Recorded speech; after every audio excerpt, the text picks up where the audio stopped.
नमस्कार दोस्तों, कैसे आप सभी लोग। तो स्वागत है आपका हमारे चैनल में। जैसे कि आप सभी लोगों को पता है, हमारे इस चैनल में एक मुहिम भी शुरू हुई है जिसमें हम हिमाचल प्रदेश की जितनी भी स्कीम्स है, वेलफेयर स्कीम्स हैं, उन सभी को जन जन तक पहुंचाने का हमारा काम शुरू है। तो आपका काम सिर्फ इतना नहीं है कि आपने इन स्कीम्स को देखना है, जानना है और लोगों को बताना है, जो भी पात्र उम्मीदवार है। तो आज मैं आपको बताने वाला हूँ एक आउट ऑफ द बॉक्स एक ऐसी स्कीम के बारे में आज मैं डिस्कस करूँगा जिससे मैक्सिमम लोग फ़ायदा उठा सकते हैं। और कैसे फ़ायदा उठाएंगे उसके लिए आपको समझना होगा क्या सिस्टम है, कैसे सिस्टम वर्क करता है, और ये स्कीम आपको बहुत जगह काम आएगी। और वो कैसे काम आएगी वो मैं आपको बताता हूँ। तो देखिए, इससे पहले जो हमने स्कीम्स कवर करी थी वो करी थी एक शगुन योजना। एक शगुन योजना हमने स्कीम कवर करी थी, और एक हमने श्रम रोजगार कल्याण बोर्ड में भी एक स्कीम थी।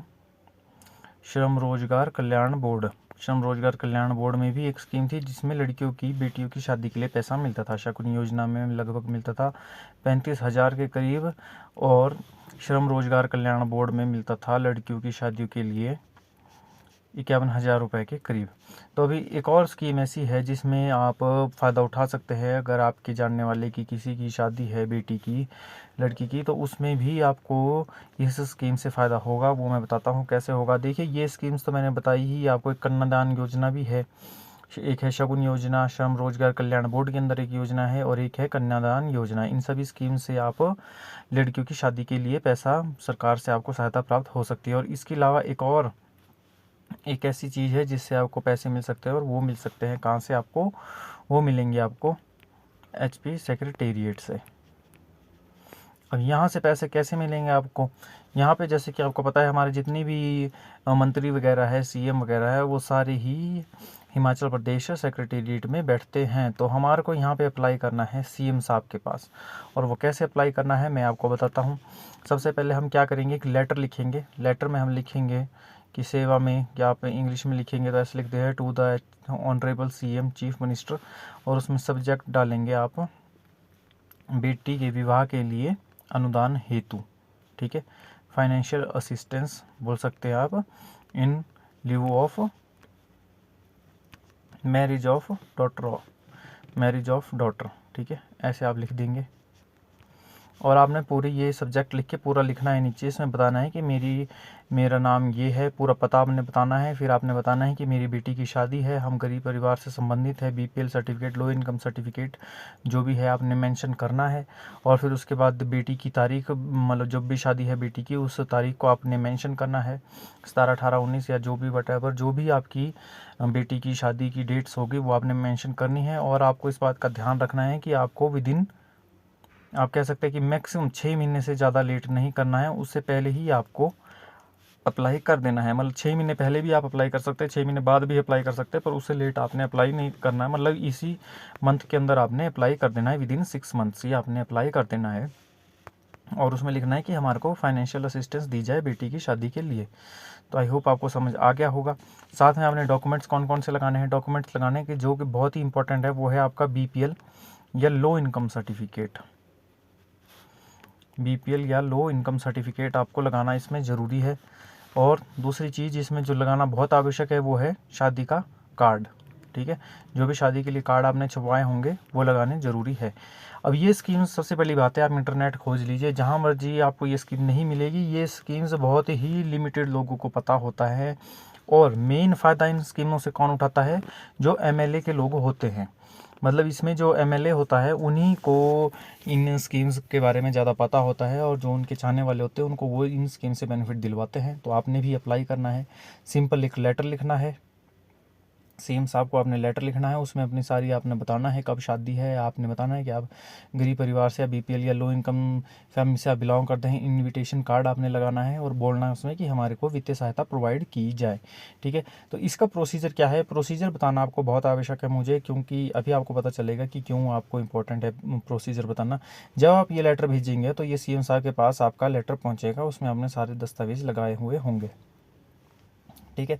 तो उसमें होगा ये कि CM साहब इसको पर्सनली, सबसे बड़ी बात है कि जितने भी ये लेटर आएंगे CM साहब को, वो पर्सनली एग्जामिन होते हैं। CM साहब उनको देखेंगे और CM साहब का ही उसमें पैसे अप्रूव करते हैं। और अभी तक का जो प्रचलन है, चाहे वो हमारे वीरभद्र सिंह जी हो या जयराम ठाकुर जी हो, और हमारे अभी सुखविंदर सिंह सुक्खू है, नॉर्मली इसमें जो है 5100 रुपये वो प्रोवाइड करते हैं नॉर्मली। ये सारी विल पे डिपेंड है, ये कोई ऐसा स्कीम नहीं है कि जी इसमें 51,000 रुपये मिलेंगे या 35,000 रुपये मिलेंगे। हो सकता है इसमें 1 लाख रुपये मिल जाए, हो सकता है इसमें सीएम साहब 10,000 रुपये करे, लेकिन ये पूरा सीएम साहब के विल के ऊपर डिपेंड है कि वो कितना पैसा आपको जारी करेंगे।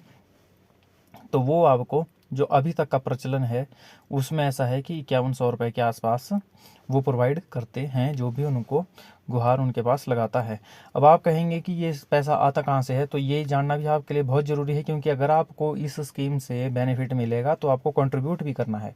आपने सुना होगा सीएम रिलीफ फंड के बारे में, ठीक है। ये है सीएम रिलीफ फंड, एक खाता होता है, आप इसे बैंक में खाता समझ लीजिए।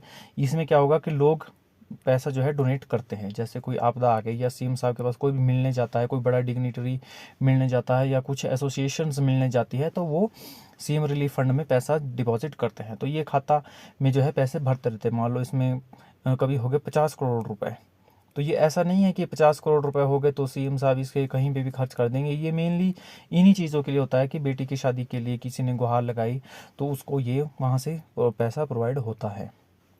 ये किसी पॉलिटिशियंस के खाते में नहीं जाता, ये सरकार के खाते में आता है।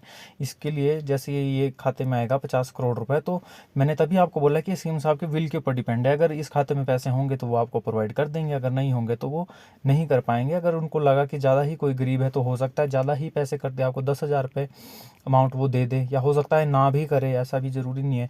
हाँ, पर ये ज़रूर है कि आप अप्लाई करेंगे तो पूरी उम्मीद है कि आपको 5100 रुपये सीएम साहब की तरफ से मिलेंगे। तो ये चीज़ मैंने आपको क्यों बताई, हो सकता है आज आप बीपीएल फैमिली में बिलोंग करते हो या लो इनकम फैमिली में बिलोंग करते हो, लेकिन जैसे ही कल को आपकी वित्तीय स्थिति आप कह सकते हैं कि सुधर जाए और आप बीपीएल फैमिली से बाहर आ जाए, तो आपका फ़र्ज़ ये बनेगा कि आप सीएम रिलीफ फंड में भी पैसा डोनेट करें, क्योंकि यहीं से ही आपको मिला है। अगर यहाँ से आपको पैसा मिल रहा है तो इसका मतलब ये जेन्युइन एक फ़ंड है, एक जेन्युइन बैंक खाता है। तो अगर आपको बेनिफिट मिल रहा है तो बिल्कुल औरों को भी बेनिफिट मिलेगा।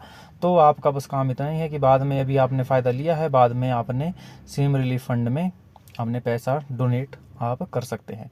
ये ऐसा ही है कि होता तो खाता एक ही है, मतलब जैसे आपने देखा होगा कि अभी हमारे बाढ़ वगैरह हिमाचल प्रदेश में बहुत आई थी, तो उसमें सीएम आपदा राहत कोष एक बनाया था। तो आपदा राहत कोष में भी ऐसा ही है, जितना फंड वो आएगा वो वेलफेयर के लिए खर्च होता है, तो वो ऐसी ही जगहों के लिए वो खर्च होता है।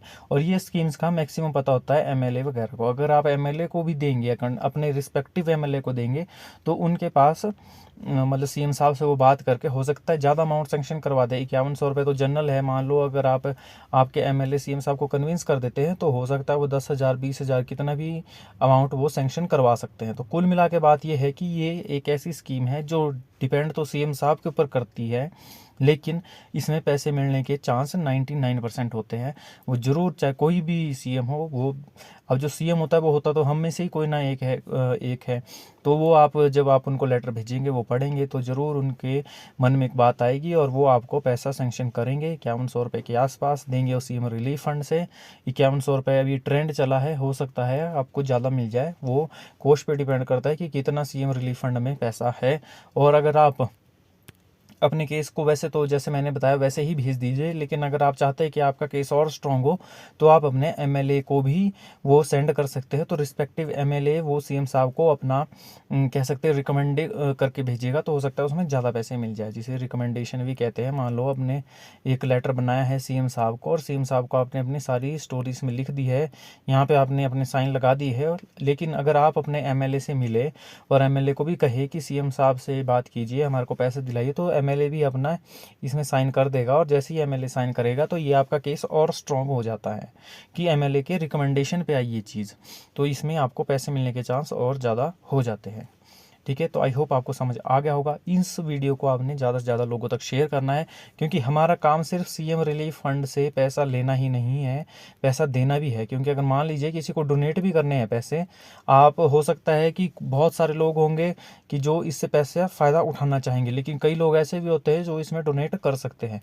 तो मेरी तो आपसे यही रिक्वेस्ट है कि अगर आप फ़ायदा उठाना चाहते तो फ़ायदा उठाइए, अगर आप डोनेट करना चाहते हैं तो इसमें डोनेट कीजिए, ताकि जो फ़ायदा उठाए उन्हें वो फ़ायदा मिल सके। आप कितना भी अमाउंट क्यूआर कोड से आप इसमें सेंड कर सकते हैं। मैं भी आपको एक लिंक प्रोवाइड करवा दूंगा जिससे आप सीएम रिलीफ फंड में पैसा सेंड कर सकते हैं। नहीं तो आप अगर नॉर्मली वेबसाइट में मतलब गूगल में लिखेंगे HP सीएम रिलीफ फंड में डोनेट करना है तो आपको वहाँ पर भी बैंक डिटेल्स मिल जाएगी। मैं भी आपको इसकी डिटेल प्रोवाइड कर दूंगा। नहीं तो आप नॉर्मली सीएम रिलीफ फंड में आसानी से आपने नेट में सर्च कीजिएगा, वहाँ से भी आप पैसा डोनेट कर सकते हैं। तो आई होप आपको समझ आ गया होगा। अब अगली वीडियो में मैं आपको बताऊंगा कि और कैसे आप इससे फ़ायदे उठा सकते हैं। तब तक के लिए चैनल को सब्सक्राइब कीजिएगा और वीडियो को ज़्यादा से ज़्यादा लोगों तक शेयर कीजिएगा। वीडियो देखने के लिए बहुत बहुत धन्यवाद। Thank you.